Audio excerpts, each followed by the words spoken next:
మీకు ఎందుకు ఆ కారు ఎక్కువగా కనిపిస్తుంది? బార్డర్మైన్హోఫ్ ఫెనామెనన్ వివరణ. మరి బార్డర్మైన్హోఫ్ ఫెనామెనన్ అంటే ఏమిటి?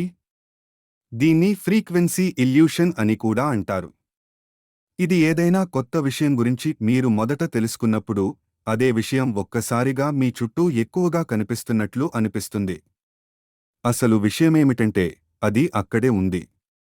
కానీ ఇప్పుడు మీ మెదడు దానిపై ఎక్కువ ఫోకస్ చేస్తోంది.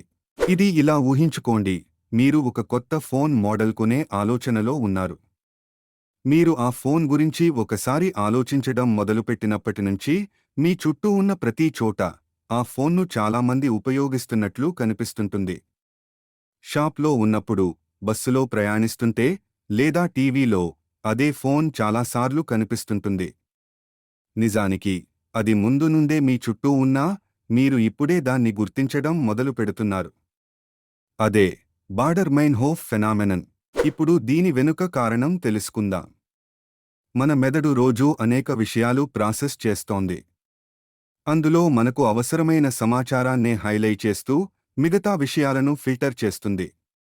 మీరు ఒక ప్రత్యేక విషయం గురించి ఆలోచిస్తున్నప్పుడు మీ మెదడు దాన్ని ప్రాధాన్యతగా చూడటంతో అదే విషయం మీకు ఎక్కువగా కనిపిస్తుంది. ఈ బార్డర్మైన్హోఫ్ ఫెనామెనన్ కాన్ఫర్మేషన్ బాయస్, స్పాలై ఎఫెక్ట్ లాంటి ఇతర మానసిక భావాలతో కూడా సంబంధం ఉంది. ఉదాహరణకి, కాన్ఫర్మేషన్ బాయస్ అంటే మనం నమ్మిన దానిని ధృవీకరించే సమాచారాన్నే ఎక్కువగా గుర్తించడం. ఈ ఫెనామెనన్ మార్కెటింగ్లో కూడా ఉపయోగిస్తారు. మీరు ఒక వస్తువు గురించి ఆన్లైన్లో వెతికినప్పుడు, తర్వాత ఎక్కడ చూసినా ఆ వస్తువు యాడ్స్ మీకు కనిపిస్తాయి. ఇదే ఫ్రీక్వెన్సీ ఇల్యూషన్ కారణం. మరి ఈసారి మీకు ఏదైనా కొత్త విషయం ఎక్కువగా కనిపిస్తున్నట్లు అనిపిస్తే, దాని వెనుక మీ మెదడు ఉందని గుర్తుంచుకోండి. బార్డర్మైన్హోఫ్ ఫెనామెనన్ మన మెదడు ఎప్పటికప్పుడు ఏ విషయాన్ని ప్రాధాన్యతగా తీసుకుంటుందో తెలియజేస్తుంది. మీకు ఈ వీడియో ఆసక్తికరంగా అనిపిస్తే లైక్ చేయండి, సబ్స్క్రైబ్ చేయండి. కామెంట్స్లో మీకు ఇటీవలి కాలంలో ఏది ఎక్కువగా కనిపించడం మొదలైందో పంచుకోండి. వీడియో చూసినందుకు ధన్యవాదాలు. మరిన్ని సైకాలజీ, టెక్నాలజీ వీడియోల కోసం సబ్స్క్రైబ్ చేయండి.